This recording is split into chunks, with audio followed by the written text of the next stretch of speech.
Някога замислили ли сте се какво всъщност се случва, когато спрете да ядете за 36 часа? Тялото ви претърпява невероятни трансформации. Само след 4 часа храносмилането спира. Инсулинът спада бързо и тялото ви превключва, изгаряйки складираната глюкоза за енергия. До 8-я час кръвната захар започва да спада и системата ви започва да използва резервите си. На 12-я час започва истинската трансформация – изгарянето на мазнини. Инсулинът достига дъното и тялото ви официално навлиза в кетоза, превръщайки се в пещ за топене на мазнини. До 16-я час се задейства автофагията. Вграденият режим на детоксикация на тялото ви.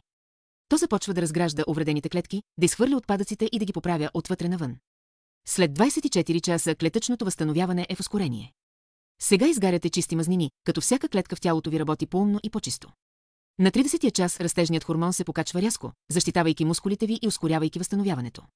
А когато стигнете 36-я час, тялото ви достига пика на автофагия, мъртвите клетки се унищожават, тъканите се регенерират и метаболизмът ви работи на пълна мощност.